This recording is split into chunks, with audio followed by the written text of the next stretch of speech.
Hey everybody, it's John Pollock here alongside Cody Saftik, and today we are chatting about one Phil Brooks, aka CM Punk, because that has been a question ever since UFC 203 is where or if this guy will fight again. Well, he spoke this week on the MMA Hour stating he is definitely fighting again, and it's in the UFC's court if it's going to be for them or if it's going to be someone else, but he is going to fight again. Were you surprised by that answer, Cody, that he is going to continue this? No, not at all, because he had said right from the get-go, I just want to fight. He didn't necessarily say, I want to fight in the UFC. He just wanted to try out MMA, and I think at the end of the day, they sign this guy, he comes into the UFC, and he's even saying right off the hop, I was willing to fight my way up. People are saying you don't deserve this. I was willing to fight my way up. But the UFC offers you a contract and it's a business deal and $500,000. You're not going to turn that down and fight for $1,000 on a regional show. You're just not going to.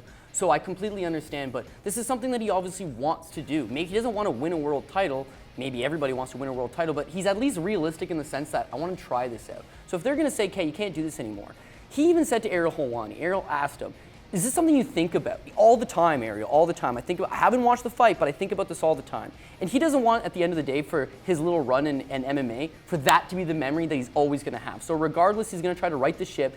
It's going to be extremely difficult to do so in the UFC, so I'd love to see him get released and go to a Bellator where they're going to give him an appropriate matchup. But that being said, the UFC needs stars. This guy's not necessarily an MMA star, but if he can help drive a price point, he can help improve some of these pay-per-view numbers, they're going to keep him. And seeing how Dana White spoke to the man and didn't just outright release him, I say they're going to stick around and they're going to keep him for at least one more. Yeah, and if he's coming back, it's not because of what he showed that night against Mickey Gall. It's because of all the people that tuned in to watch that fight. Now, this was not a Conor McGregor level pay-per-view, but this was a very healthy number they did in Cleveland, which would have been significantly lower if you were relying on just Stipe Miocic and Alistair Overeem for your heavyweight title fight. So as we go into 2017, Cody, the UFC is looking, I mean, we're having this incredible stretch on pay-per-view this year, and particularly the latter half. You're looking at the first half of 2017, you have none of your champions pretty much available to come back that are going to do any notable business on pay-per-view. Conor McGregor is out till May. We don't know if Ronda Rousey will ever fight again after December 30th, much less in the first half of 2017. CM Punk makes sense if you're asking the question simply, is there an audience to watch him a second time? I don't care what people came away with in the first fight. There will be curiosity that second time around. Well, it's the intrigue. First of all, you can always sell that as well. He's made a lot of improvements since then. So obviously there's going to be the big question mark of, well, has he gotten any better? Do I want to see this guy fight again? But also, they could have done the same thing with James Toney. James Toney comes in, it's a freak show fight. He gets taken down by Randy Couture. He's submitted like nothing. They could have brought this guy back and given him a Junior Dos Santos or a striker who's going to stand in front of him. But they opted not to because it was like, okay, that test is done. Now you're 2016. Now you need these stars, and they need a guy like CM Punk. And CM Punk on that pay-per-view draws it between 425 and 475.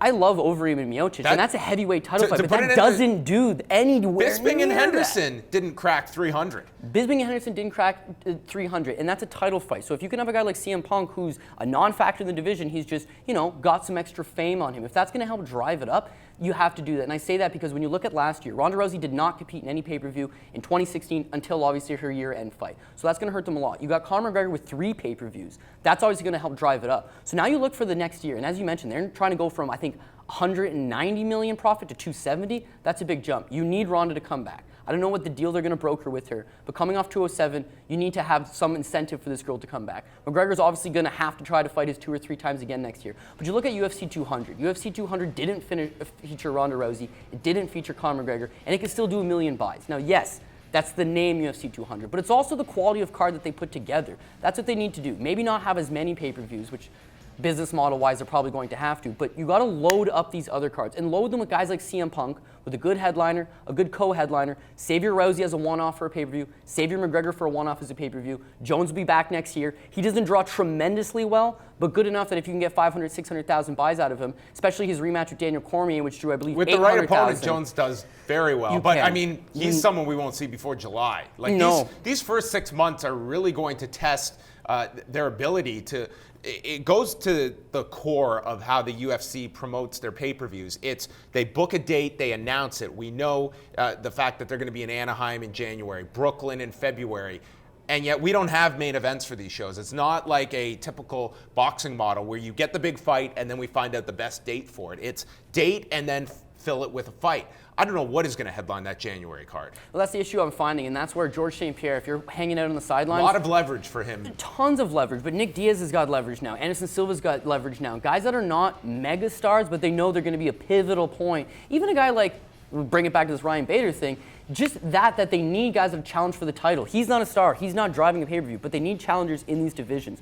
So I expect these guys, more or less the Nick Diaz's and the Anderson Silvas and the George St. Pierre's, to be able to have more of a leverage piece, but also they're going to play a key role in filling that space and that void in between McGregor and Rousey. Look at this as a perfect example. New York has McGregor. It's a huge pay-per-view. 207 has Rousey. It's projected to be a big pay-per-view. 206 in Toronto is that card that's kind of that no man's land. It's lost. So you need to throw those other stars on it to make it still a big feature, and then just try to string together a line of successful pay-per-views in a row. All right, we will see where CM Punk will fight next, but that wraps it up for us. For Cody Saftik, I'm John Pollock. Thanks for watching.